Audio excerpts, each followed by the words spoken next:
Welcome to the Crime Redefined podcast, produced by Zero Cliff Media. Coming to you from the US Bank Tower, high above downtown Los Angeles. In our podcast, we drill deep into forensics and criminal investigation from the viewpoint of the defense, as well as explore the intersection of the media and the justice system. This is Dion Mitchell here with Crime Redefined co-host Mehul and Anjaria. It's safe to say most of the cases and issues we discuss mainly pertain to the U.S. Today, we travel to the U.K. to learn about the history of forensic science from someone who has lived in the crime world for decades. He sure has, and we are thrilled to have best-selling UK crime writer Wensley Clarkson on Crime Redefined to talk about his upcoming book, The Real Silent Witnesses: Shocking Cases from the World of Forensic Science. Wensley Clarkson has sold more than 2 million books that have been published around the world. In addition to being a best-selling author, Wensley has an incredible resume, including formerly being a reporter for 3 of Britain's biggest-selling newspapers.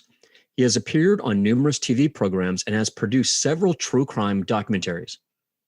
I recommend that you check out wensleyclarkson.com to see all of his projects and books. And there are a few interviews on that site that really stuck out to me. One was on the National Geographic Channel, in which Wensley is talking about this deep network that he has developed over the years of working as an investigative reporter and author. And through that, he's gotten introductions to actual notorious criminals that he sat down face to face with. And so Wensley's talking about some of the interesting experiences he's had, and of course, some of the danger that comes with doing that. And Dion, another one I really enjoyed was Wensley and Piers Morgan are on a boat off the coast of Marbella, Spain. And they're having this fascinating discussion about this sinister underworld that exists right behind the scenes of a beautiful travel destination. And this kind of reminds me of the Ozarks here in the States. Dion, haven't you been to Marbella, Spain? What did you see there?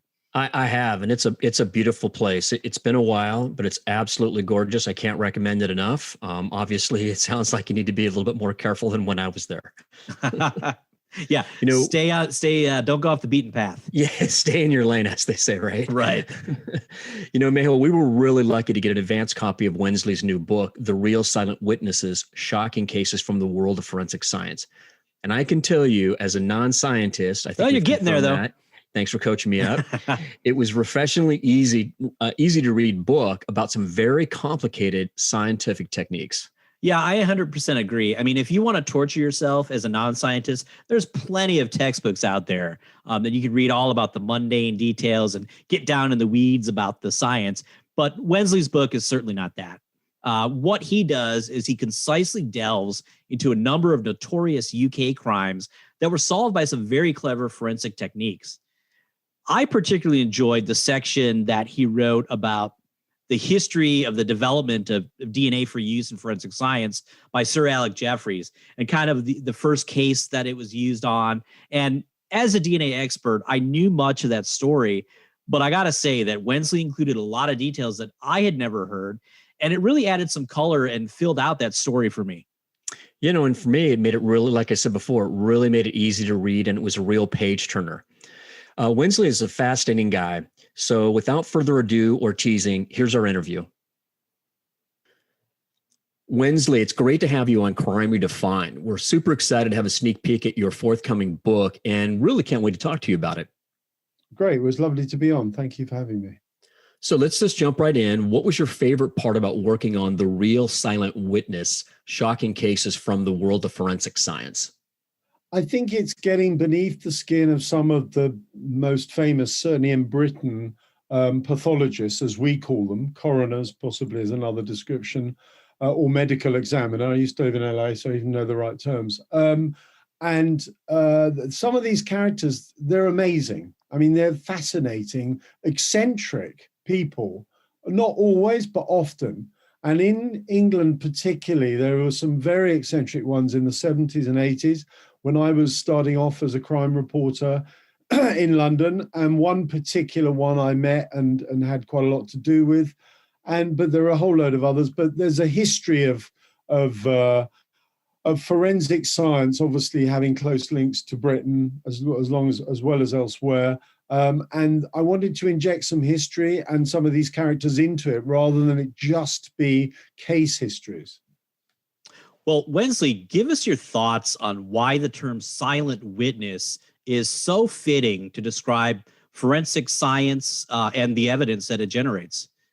Well, literally, that's what dead bodies are. They're silent witnesses. And they, as I'm sure we all know, can tell you so much stuff, even though those people have sadly died.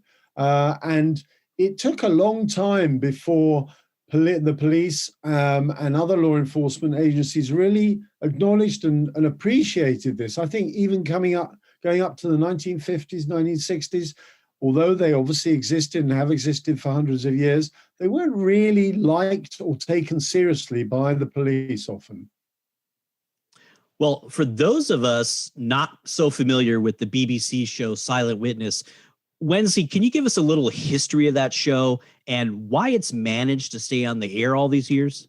Yeah, I think it's one of the longest running crime shows, dramas in certainly in English television history. It doesn't come quite close to Law and Order, but it's not far off it. And it's a very simple show based around one main pathologist, stroke coroner, and the dramas are fairly simple. The issues are fairly simple, but it has had an amazing following and still has an amazing following. I think it's on series 25, which is a vast amount of television.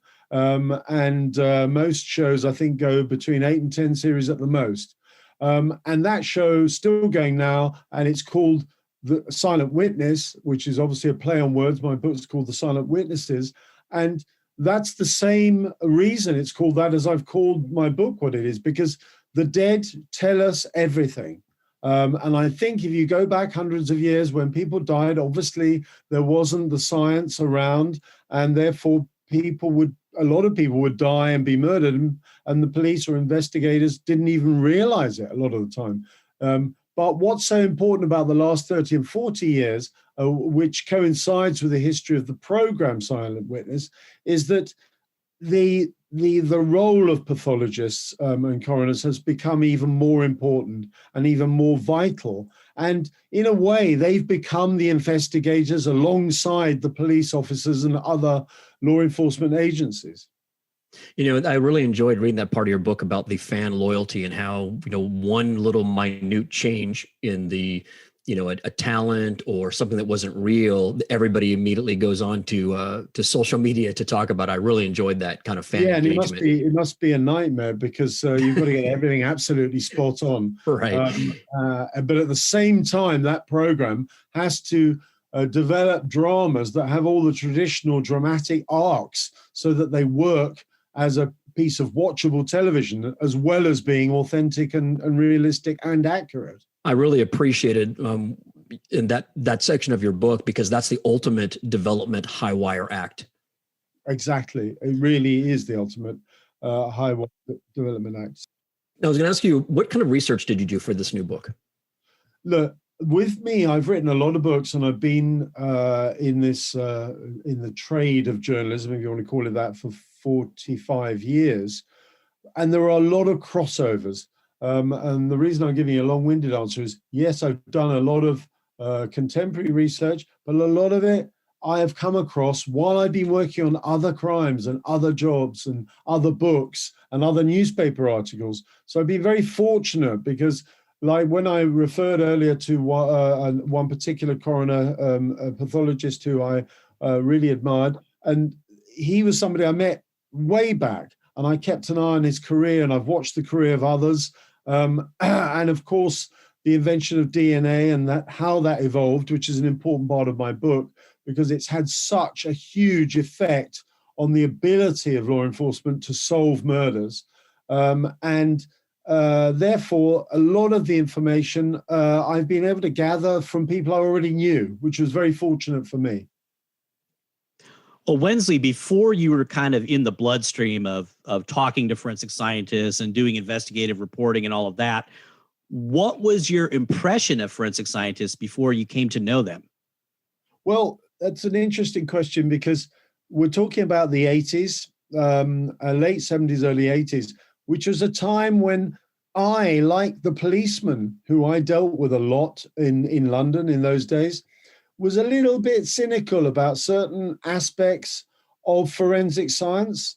And I think I was guilty alongside law enforcement, not always taking them seriously enough. And there's an interesting parallel with the pandemic that's going on now. And that is, we're questioning the scientists all the time at the moment, much more than we've ever done before. But there was always that element of questioning scientists back in those days that I've just referred to in terms of forensics, because there were moments when policemen were not necessarily accepting the word of the scientists. And this is quite an interesting attitude and very unfair in a way, but there's always this weird halfway house between forensic science and practicability. In other words, as far as a policeman is concerned, the ability to investigate and solve a crime, even if the science isn't always taking you in the right direction, and vice versa. In the book, the term Bothan is used to describe forensic scientists. Can you shed a little light on what that means and kind of what the implication is? It sort of sums up the very thing I've just been talking about, because a boffin is a serious academic person.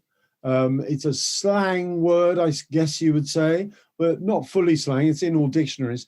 And that does sum up the slight hesitation that police and other law enforcement and sometimes journalists like myself have with taking every aspect of the results of a forensic investigation literally and seriously. Although, as I keep saying, these days that doesn't happen so often.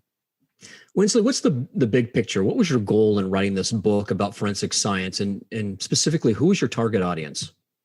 Target audience partly is, of course, the people that watch Silent Witness, the TV drama. But more importantly, it's about giving a very simple overview. This isn't a book about science. This isn't a book that complicates the issues. I'm trying to simplify everything. It's the way I write. Some people don't like it, but I really don't write long sentences and I don't use long words. And this book is all about explaining to people like me and you who are out there who are not qualified forensic scientists how it happens, why it happens, what these how these clues can be turned into such important evidence when it comes to solving murders and other crimes. That is an absolute perfect description. And that's exactly what I took away from your book. It was exactly that. It was simple. It was easy to read. For me, it was a page turner. I couldn't wait to read the next description about the next forensic scientist. I thought that's a great description of what I think you achieved your goal. It has to be like that because I'm a simple person. I'm not a well-educated person, and I want to write for the masses, not just because I want to sell a lot of books, but because I want it to be simple for people to understand. All my books are like this, and I've written a lot of books, and they've evolved even more to be like this in recent years. And I take quite great pride in taking the fat out of my books, and that means taking what I think is in any way complicated or it's repeating points. And I really, it's become a real skill with me. I hope it works to take out a lot of the unnecessary stuff. And I think a lot of books do have that in them. And that's why a lot of people don't always finish books when they start right. to read them. Well, the book is really filled with a number of interesting cases that, as you say, are distilled down perfectly. But I want to talk about one that you had some direct involvement in, shall we say. So, Wensley, take us back to that day in 1982 when you actually were at a crime scene that involved Roberto Calvi. What exactly happened that took you to the scene, and what was your reaction to what you saw, and how did that perhaps, shape your impression of the criminal justice system? Well, I'm glad you asked me about that because it was pivotal for me as a young journalist. This was an extraordinary case, and I'll refresh your listeners to this because it's still unsolved. A banker, an Italian banker who worked for a bank with close connections to the Vatican, ended up hung below a bridge over the River Thames, right in the center of London. In 1982, his body was found. It was there when my office was just around the corner from it, where I worked on a newspaper. And I rushed there when we heard about it and saw the body still hanging there. It's the most bizarre way to die anyway, because the implication was that he committed suicide, but it was impossible physically that he could have done that. And the waves of effect that this death had still ripple on to this day, because it's never been solved. It's thought that he was killed by the mafia on a boat, then hung there. It's so elaborate. It would put Vladimir Putin to shame. That's how complicated it was. And I'm sure you know what I mean by that. I do indeed. I really enjoyed reading that section. It was a page turner for me because I'd never heard about the case. Yeah, I think it's all the more interesting if you haven't heard about it, because there are so many surprises in it, and there have been so many inquests and reinvestigations and issues about other people dying who he met just before he died. And to give you a potted version, in a nutshell, it looks as if 2 or 3 people died who were involved in killing him because they wanted to, whoever the greater force were, the Putin of the Vatican, let's call him that, he decided to get rid of the people who actually murdered Calvi. So this is a huge thing, and it still rumbles on to this day. And actually, it's worthy of a podcast in itself, or a Netflix documentary series, even though it's a long time ago, because it's such a fascinating story.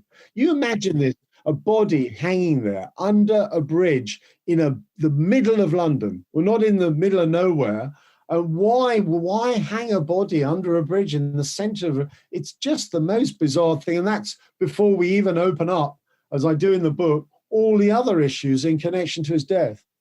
Yeah, when I'm reading that, I'm saying, okay, someone's trying to make a statement, but for the life of me, after I read this part of your book and I went online to, kind of Google around, I couldn't figure out what the statement was. Well, that's the exact point.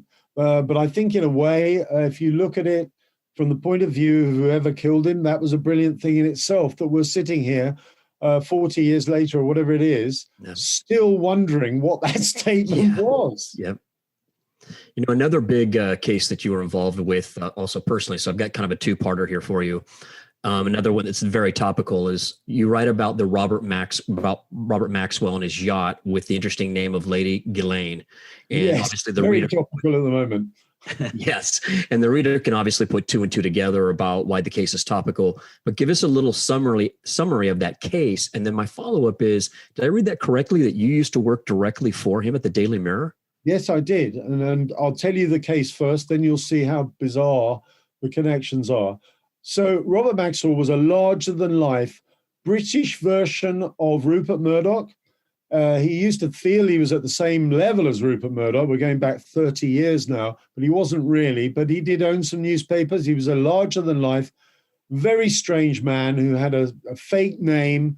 He'd come from Czechoslovakia, pretended to be British, all this sort of stuff, then owned these newspapers, but he was stealing all the money from the pension funds of these newspapers for people like me, because I worked for him, and using it for his own ends and to enjoy his life and to buy himself a huge yacht, which eventually he was either pushed off, he jumped off, or he was excusing himself, is a polite way of putting it, over the end of this boat in the middle of the night, and he toppled over and drowned.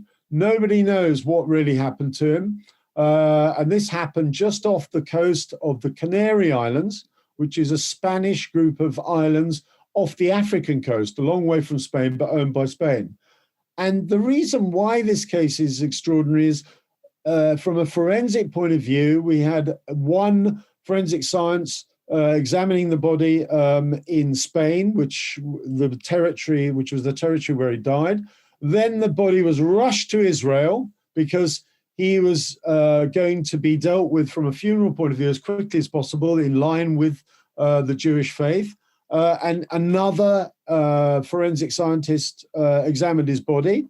They both disagreed with what had happened to him. Then a very eccentric British forensic scientist was involved, who was hired by the insurers because they were only prepared to pay out on it if it wasn't suicide. So a third person then examined this body all in the space of days. And this was the story of Robert Maxwell. And his death summed up his life, which was chaos. He was a war hero. He then changed his name, as I mentioned earlier. And then he became this incredibly famous person in Britain as a Rupert Murdoch type figure. And then he died owing trillions of dollars. I mean, he owed so much money all over the place. He'd stolen it out of pension funds, as I said, and then he ends up dead. Now we go to his daughter, 30 years later, who is accused and in prison and accused of being involved with Jeffrey Epstein, who himself committed suicide in prison. It's a funny old world, is what I'll say. I guess the apple doesn't fall far from the tree. No, it doesn't. And I worked for him, Maxwell, and he was a pretty unpleasant person to work for. I didn't like him, and I also met I like to call her Ghislaine, just to annoy her, but she was pretty awful as well and very money-grabbing. I have to say that. I'm being honest about it. And what happened to her, I wasn't surprised by in any way. Wow. But ultimately, that is an extraordinary story. And it will mean a lot more to your listeners because of what's happened to her now. She's languishing in prison, saying her hair's fallen out, and she wants to be released. Well, I hope she isn't, because at the moment, the prosecutors clearly feel they have a very good case against her. I've got two, you touched on a little bit of these, but I've got two quick follow-ups for you. One, if you don't mind, what's your take on what happened to Robert Maxwell? What's your personal theory? That he fell over when he was urinating over the side of the boat. And then could you straighten out something for me? So he was Czech. He fought in World War II, but he had strong ties to Israel. Did he have dual citizenship? Was he also Israeli? He didn't have dual citizenship, but he claimed to be working for Mossad and for the Israeli government on certain assignments after the war. I don't know if that was true. He was a fantasist as well. However, he was buried in Israel and given the equivalent of a sort of hero's burial. So I guess that means he certainly had friends in high places. But his entire life seems to have been checkered, excuse the pun, in relation to where he came from, and very difficult to nail down what's the true part of it and what's the fantasy part. Wow. Thank you. Wensley, I'm sure it's probably impossible to pick out a favorite case in the book, but I wondered if you could tell us, just short versions of maybe a few more that stood out to you, particularly in the, shall we say, cleverness of the forensic techniques that were used. Yeah, very good question. There's so many. I'm trying to think where I can start. I think, when it comes to, I mentioned DNA and everything, because that is an important part of obviously the development of forensic science. In fact, not just an important part, it's changed the face of it. And I'm going to turn around your question, if you don't mind. Sure. Because what shocked me, and what really shocked me working on this, is that in the United States, there have been a lot of miscarriages of justice connected to forensic cases that were incorrectly researched. And that sort of is very concerning, because these are instances when the science was supposed to have established certain facts, but because of dishonesty in some cases and just pure inefficiency in others, the wrong people have ended up in prison. Those are examples of where forensic science was taken too literally and led to the imprisonment of people when it was incorrectly researched and incorrectly concluded. And I think those cases, I won't go into them in name now, but they are very important to read about in my book, because they tell us the other side of it. Yes, forensic science has improved the ability for law enforcement to solve murders tenfold. But at the same time, as I outline in my book, there are cases where really forensic science has been used as an excuse to put people in prison for crimes they haven't committed. Great point and observation. And to follow up on that, Wensley, in your book, you talk about how in the UK, it almost seems like they repealed the double jeopardy law. Can you tell us a little bit about the how and why behind that? Yeah, this is terribly important because double jeopardy obviously means you can or can't be prosecuted for a crime you're found innocent of. And they, as you rightly said, they repealed this, which was terribly important because of the development of DNA and other forensic sciences, which have helped solve murders since a lot of murders were committed 30, 40 years ago. Now, a lot of cold cases are being solved thanks to this. And also in relation to my previous point, because of the ability to re-examine cold cases, it has forensic science has helped enormously, and it's outlined in great detail in my book. But it's also helped get those very people I've just been referring to who were in prison for crimes they didn't commit. It's helped to get them off. So forensic science was used incorrectly, but it also was then used properly in cold case scenarios to help innocent people get out and to also imprison the guilty who were not found guilty when they originally committed their crimes. Do a little pivot here. So in your interactions with, shall we say, the underworld, what are some of the more interesting scenarios you found yourself in? Well, that's a very good question. And I'd like to use as an example the Hatton Garden robbery, which was a very famous robbery here in Britain, which I know was very well known about in America. This is only 4 years ago. A bunch of old men basically robbed a financial institution, let's call it that for simple sake. But they did their robbery brilliantly. They were old professional criminals, but they didn't understand forensics. They didn't understand new technology, and they drove around the area where this financial basement was, and found themselves on CCTV. They didn't even get rid of their laptops that they were researching how to break through certain materials, etc., etc. And they left all their DNA everywhere, and they even left some of the instruments they used to break in.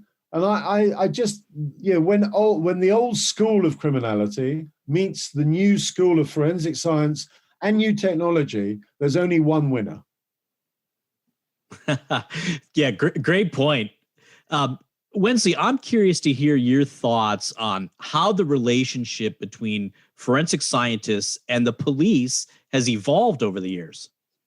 Well, as I touched upon earlier, it hasn't been the greatest of relationships over the years. It's only possibly in the last 20 years that the police have had to sort of give forensic science a nod and to accept and agree and understand and appreciate how important their role is in solving murders and other crimes. And the police are still a little bit suspicious of scientists. I think maybe they feel a little bit as if they're inferior to the scientists because they're well-read academics, which is a ludicrous thing to do. But I think now they've had to get over this. And it's the same in America as it is in Britain, and I'm sure in a lot of other countries. The way that this relationship has evolved, it has to be out of mutual respect. And I think for a long time, neither side really respected the other. But now they do. And now they have to accept, certainly the police and law enforcement agencies, that without forensic science, they probably wouldn't solve 50% of the crimes, certainly 50% of the murders that they are faced with having to investigate. Yeah, and I found it interesting, the discussion in the book about how in the very early days of forensics, the detectives were actually annoyed by the forensic scientists in that they felt like they had their man or woman, and they're like, why do we have to wait for this nerd to do all these tests and think of every angle? Can't we just go out and arrest the guy? And ironically now, with DNA and databases and all of this, the forensic scientists are actually saving the detectives a lot of time. So it's really evolved and kind of flipped. Absolutely, but it's about control. And here's a really strange way of putting it, but I'm going to.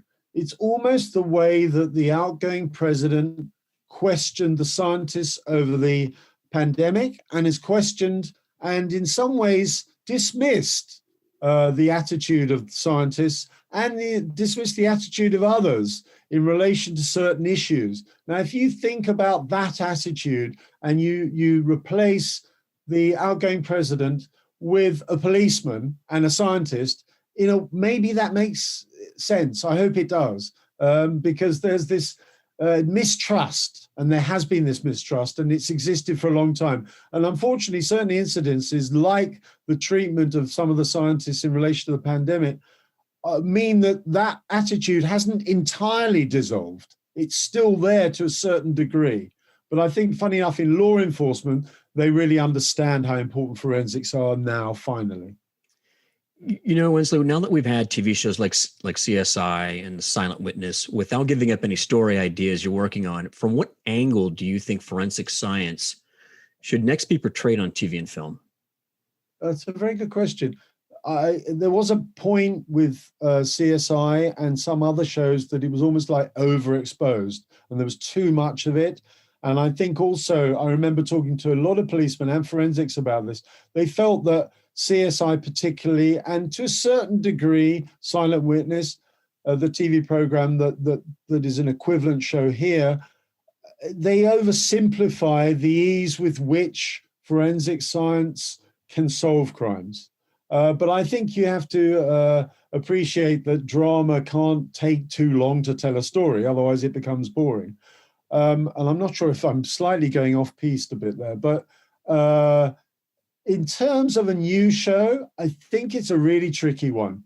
I think the fact that forensic science and forensic scientists are now playing so much larger a role in investigating murders directly, I think that really a show that combines that even more than CSI has in the past may be the way to go. And I think also we have to see occasions when science isn't always right. And I think sometimes in CSI particularly, it was almost like there was no way to disprove anything. It was automatic. It was done deal once you brought the forensic specialist in, right? That's a great point. It's to tell it that's always not correct, because that's actually more real world of what we're dealing with, especially here in the States. Well, also for me, it took the drama out of CSI, especially towards the end of it. I mean, I think it still exists, but to me, it finished it's no longer worth watching. But you sort of knew what was coming in a sense. And I think that's the challenge for Hollywood and for Netflix and all the others, to come up with a format that's going to give you something that's going to take it further, but still possess an element of drama. Did they do it? Didn't they do it? It's old fashioned, but you got to get that in there. And I think it's quite tricky, but I'm sure someone will come up with something brilliant soon. To the extent that you can answer, Wensley, what sort of other projects are you currently working on? Well, I've done a number of books this year, more than I usually do, which are coming out over a certain period of time. I write a lot about professional criminals, and I have got another book coming up about a drug lord, and I'm very interested in the face of crime and how it's changing, particularly in Britain, which is very reflected in America and vice versa. The age of the criminals, they're younger and younger. The gangs are coming out of certain areas, certain cities, how they evolve. And in the case of Britain, how foreign gangs have come in and taken over certain territories. And how much better a lot of those criminals are at committing crimes than the Brits are, I have hastened to add. And also, of course, cybercrime. Cybercrime isn't so sexy to write about, but it's so relevant. Of course, and I believe it's 80% of criminality now revolves around cybercrime. So those are the elements. I'm constantly looking for new material. I've been very fortunate to keep being commissioned to write books, and I've got other books to write, which I'm being commissioned to do already now into 2021 and 2022.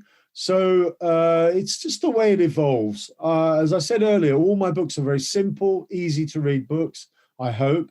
But I think people need to understand what's going on. And I think that if a book is too complicated, too complex, too scientific, I think a lot of people don't finish reading it or even pick it up in the first place.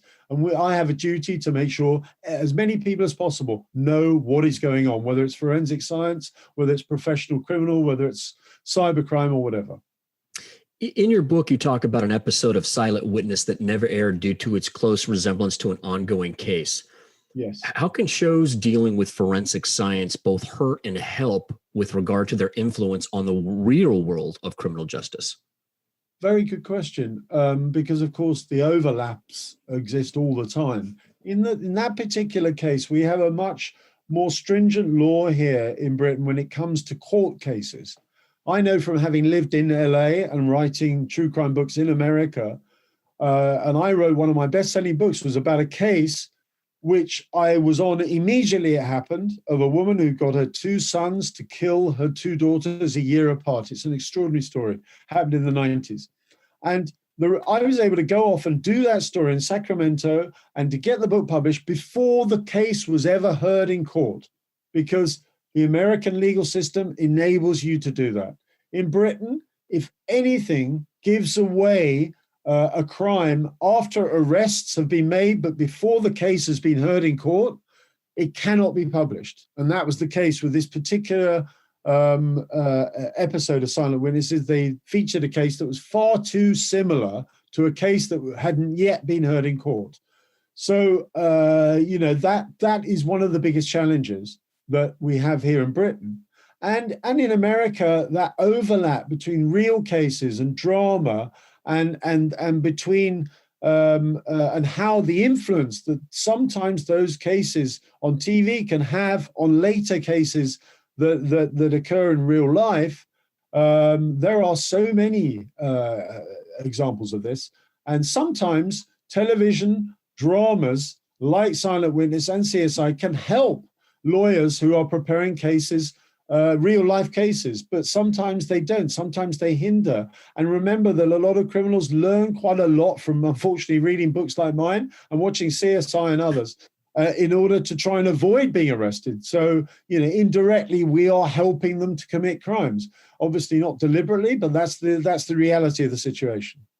From the other side, how much, you gave a sense of it in the section about talking about this episode, how much blowback was there, residual blowback was there from the audience to the show for not airing this? You gave, like I said, you gave a little sense of it. Did it last for weeks, months? It's a very good point. Sorry, I went slightly off on a tangent earlier, but very good point.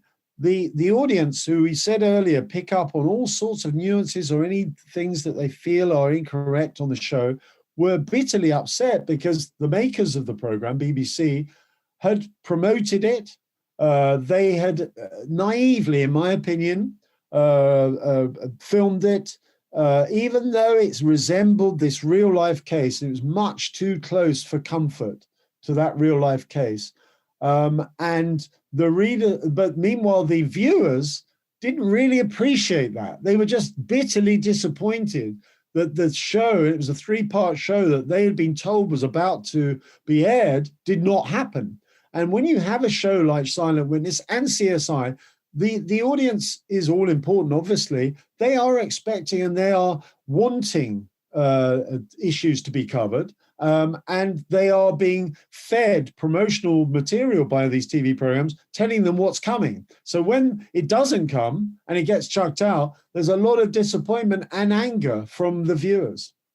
Do you know if any heads rolled on that? Because I could not believe the size of the budget for that special. I mean, I just like, whoa! I didn't know that BBC had that kind of money. Well, yes, in the millions of pounds, and I don't know is the honest truth on that. I think if a head did roll, especially in a place like the BBC, which is a very corporate institution in many ways, we probably don't know that it was related directly to that. But I would be surprised like you if they weren't. And it was a massive mistake.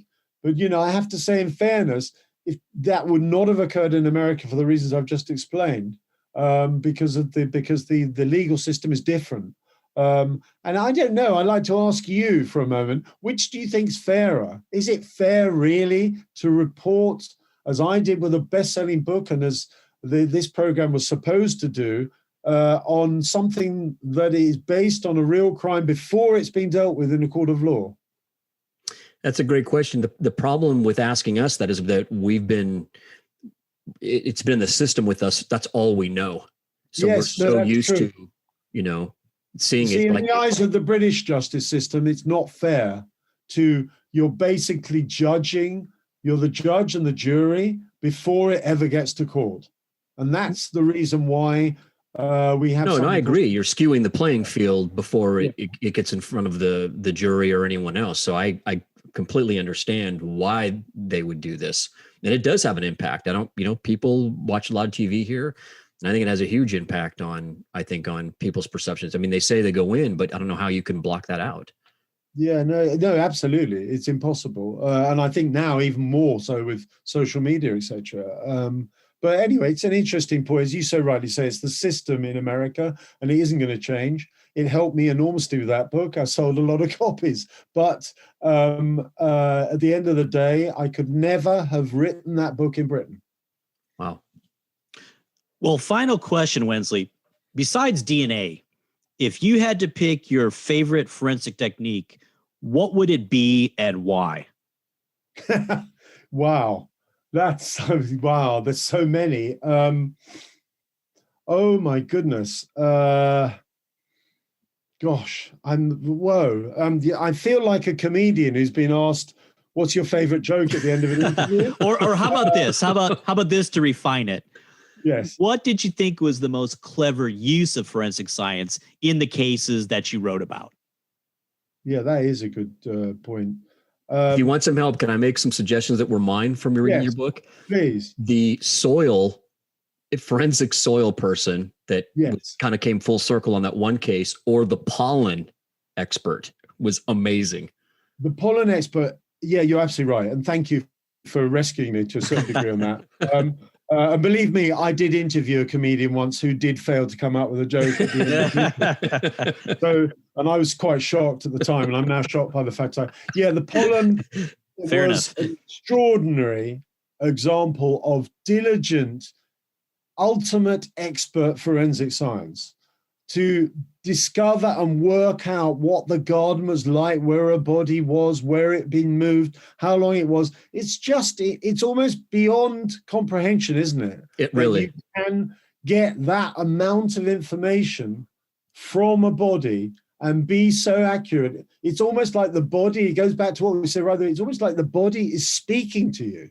And that is an extraordinary thing. And we should be very thankful to all the forensic scientists who are able to do that. It's an art as well as a science. Oh, absolutely. I've got one more to toss in there that I didn't even know existed, was the Body Farm in Tennessee. Body Farm is incredible. I'll just give a little teaser to your listeners because I want them to buy my book. This is basically a huge field filled with different vegetation, conditions, rundown shacks, and bodies are left there to see how they age, because the results of those tests and experiments can then help scientists to work out, when they go to investigate murders, how long a body's been somewhere, where it's been, etc., etc. But there's a lot more to it than I just said. You have to read the book to find out. Well, that was amazing to read about it, but was also as amazing was the response from the family members they had donated a relative's body. That was also remarkable response, because people wanted to help science. And you know what? If people don't help science, and I hate to go back to the pandemic, but I feel that there is a link here. If we don't help the scientists in a practical sense, we will pay the price in the long term. I agree. I've got one I needed to squeeze this question in. So sure. One of the things that was really amazing to read about, that is also a contrast between the United States and England, was when they were trying to locate a suspect, and they went into a village or a town, and the way that they were able to get the population, specifically men, to comply with giving a blood sample. I thought that was really shocking. That I can't imagine that ever happening here, where people would automatically come in, even to exclude themselves to give a sample. Now that was a case of I think 20 years ago. Now I think it would be similarly difficult here. It's a good point I hadn't thought about. But I'm thinking about it now. I really think it would be much harder to do that these days. But you've hit on a great point, and the serial killing is something I'm writing another book about at the moment. In America during the 80s and 70s and 80s was really the peak of the serial killing period. And what you're saying is absolutely true. There was never, ever an effort to really do what that case in Britain happened with that case in Britain, which was to test the blood of all these thousands of men. That doesn't happen. Now, I will put this out there that back then, when forensic science wasn't quite what it is now, they should have done that, frankly, back then. They should have been braver about doing that. However, going back to your point, it would never have been acceptable, I'm sure, in America, which is why it didn't happen then. And I don't think there's any question of it being required now so much, because forensic science has become so much more efficient in a sense. But it's a good point. But I think you'll find some countries still do it. I've been doing some Russian serial killing cases, and they were doing those sort of testing until very recently. But that's a different society. Well, Wensley, it was so great talking to you today, and I really thoroughly enjoyed your book, all aspects from the history to the description of the tech, the interesting cases, and even the showbiz. So thank you so much for joining us today on Crime Redefined. Pleasure, and thank you very much for having me. All right. So after talking to Wensley, I've got to read all of his books. He really has his hooks deep into crime and all of the surrounding issues, and what a fascinating career and viewpoint he's had. I have to admit that I had never heard of the Silent Witness TV show. Neither have I. Yeah. And it was also very cool to hear about some of the landmark cases in the UK that I'd never heard about as well. And in addition to the science, I like how Wensley looked at the big picture viewpoint about how forensics is seen, not just in a vacuum as a science, but how all parties in the process look at it. And I thought that was actually really instructive. He was a perfect guest, or he is a perfect guest for Crime Redefined in terms of bridging crime, science, and entertainment. And it was really fascinating to hear about the different attitude in the UK about the influence of books and other media on actual cases. Yeah. What are your thoughts on that? Yeah, he kind of flipped the script on me a little bit, and asking, explaining that they don't, if you're prohibited from doing a movie or a book, if the case hadn't been adjudicated. And so he asked me about it in the States, and I said it's kind of tough here because we've never had that restriction. But so I hate to kind of sit on the fence about it, but I see both sides. I guess if I were to have the power, I'd kind of lean more towards the UK, because especially in the age of social media, this can have a court case, or a movie about the court case, or a book, I think can really have an impact on the final verdict. What do you think? Well, you're right, but let's just pick this apart a little bit more. So, fundamentally, a court case is decided on the evidence presented in the courtroom.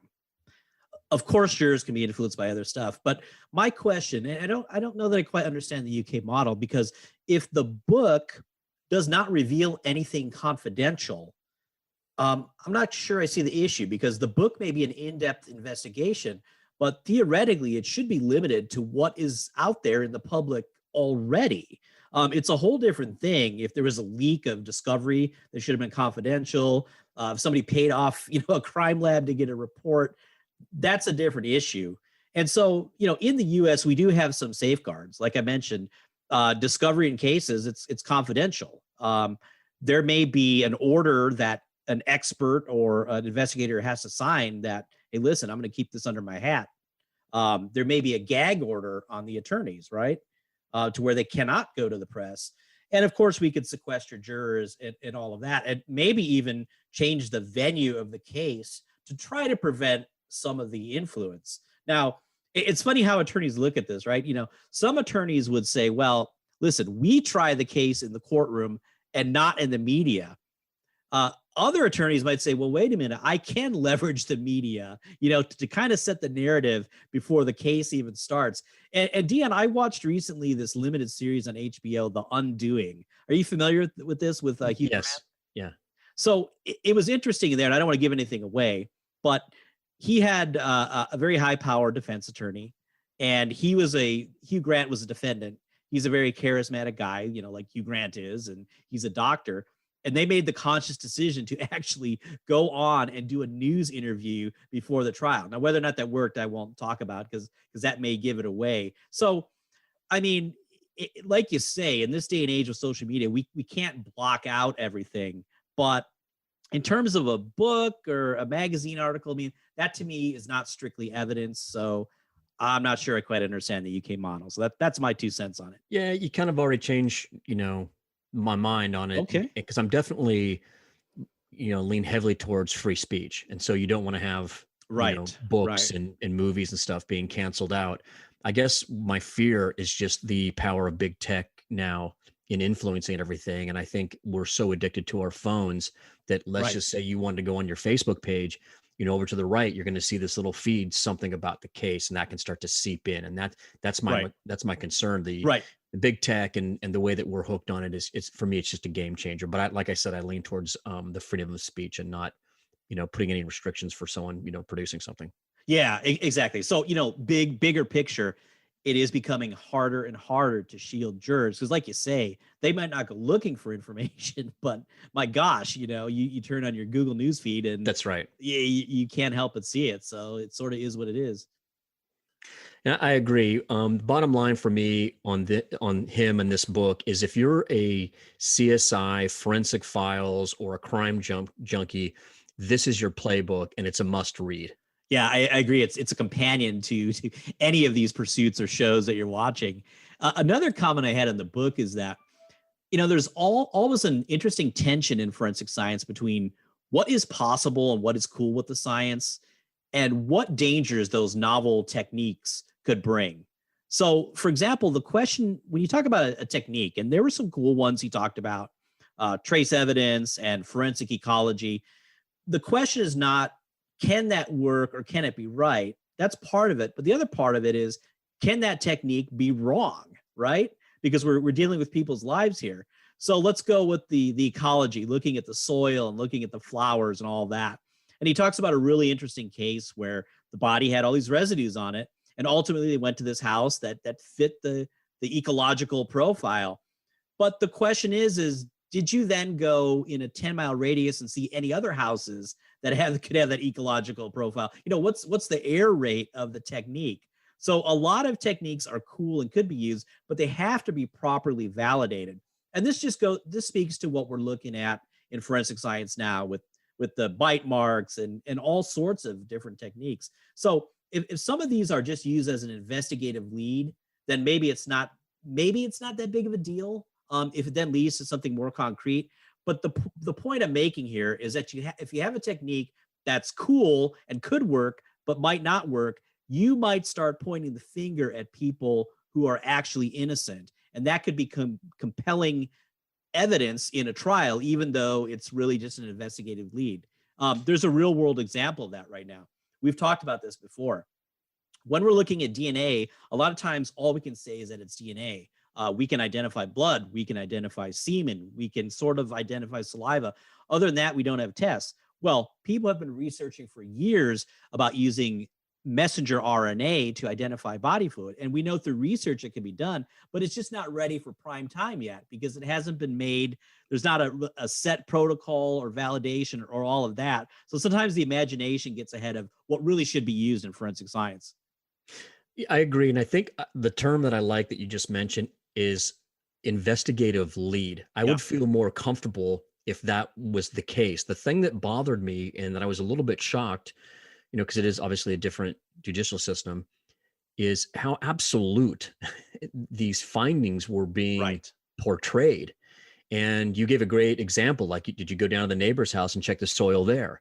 And then there was so many different categories of these forensic specialists that I think I even made the comment to Wensley, like, man, don't do a crime between the CCCTV and all these different specialists. You have no chance, because they were taking it as almost a conviction on what they were finding. But I just think it would be better if it was looked on as an investigative lead than as concrete as it was being portrayed. Yeah, absolutely. So, Dion, I have a question for you. Am I still a boffin, or have I evolved some, perhaps a level of recovering boffin? No, you've upped your game, and that's minor league stuff for you. Your boffin is in your rearview mirror. All right, good. I thought Wensley did a great job of balancing the science with what the real world, in terms of how law enforcement sees it, and of course, most importantly, how jurors see it. What do you think? Yeah. It was really interesting how the evolution of the relationship between the forensic science and the detectives, and that's important, and that has a lot of applications to real world. So, I mean, needless to say, we're big fans of Wensley and his new book, and we wholeheartedly recommend our listeners go out and get it when it becomes available in January of 2021. It sounds like he has some more fascinating books on the horizon, and we look forward to chatting with Wensley again in the near future. We want to say thanks again to all of our wonderful listeners and social media followers. We hope you are all staying safe and healthy. And as a reminder, all episodes are available at crimeredefined.com, which also contains links to Crime Redefined on all the majors, Spotify, iTunes, as well as many others. And it also has links to all of our social media accounts. So be safe and take care from Crime Redefined. Thank you for listening to the Crime Redefined podcast. Like us on Facebook and follow us on Twitter at Crime Redefined. Please send us your comments and questions and join us for the next episode.